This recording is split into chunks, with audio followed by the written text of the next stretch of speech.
Hey guys, it's Mrs. Saucetta. I'm here to show you how to do some research. If you're having trouble researching, I'm just going to kind of explain some options for you. So obviously you could always go ahead and Google your information, but maybe you want to go ahead and start trying to figure out what organism you want to start with. So if you're still trying to decide which organism you want to do, you have this HGTV link, and this takes you to the world's strangest animals. So if you wanted to do something out of the box, you can click here to view the gallery, and it takes you through some different organisms and maybe you don't know much about already. And this might inspire you to pick something.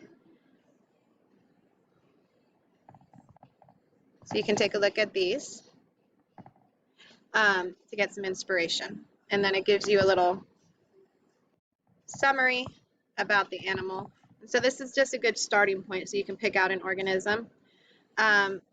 Also, you could go to wildlife.org, and this gives you a list of species. So you have marine animals all in one group here. And you can hit view all. They have primates, so you can hit view all, big cats. And so these are some more common organisms that you could do.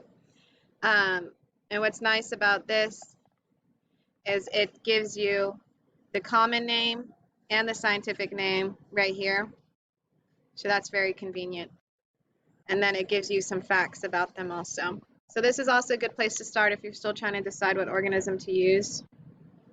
If you already know what organism you want to use and you're just trying to search up information, you could go to National Geographic.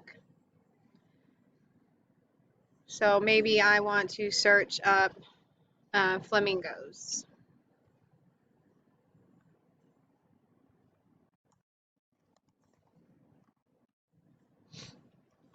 And so you can click on the flamingos and it gives you their common name, their scientific name, and then it gives you a lot of other information that you can read about also, and even some videos.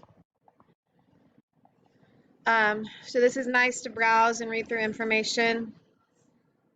Another one, if you just want to search, Tonica is good for just searching things.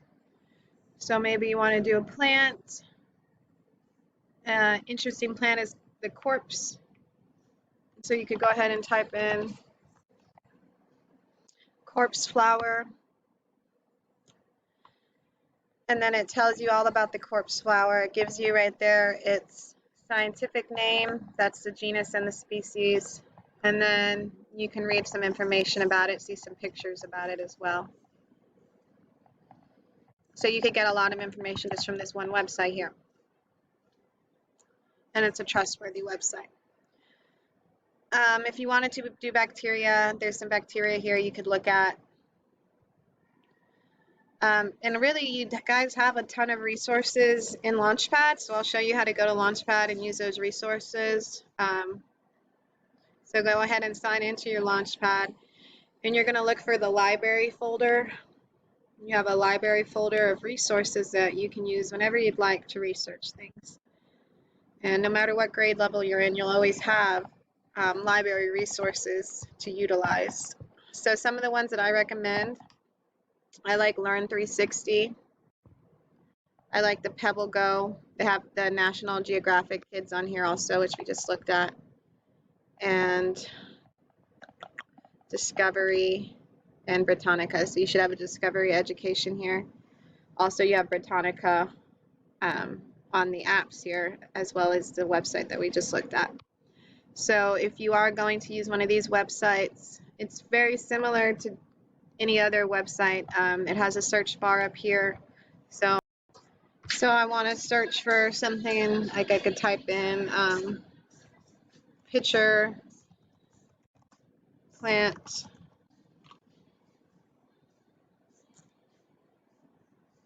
And then it has videos of the pitcher plant. I can check over here to kind of decide what it is I want to view. So if I only want to view text, I can click on text, and that takes me to an encyclopedia. And then it tells me all about the pitcher plant. And you can read the full article on that. You could also watch videos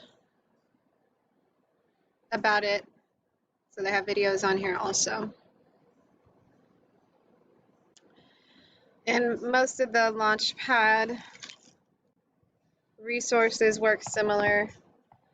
You just click on the resource,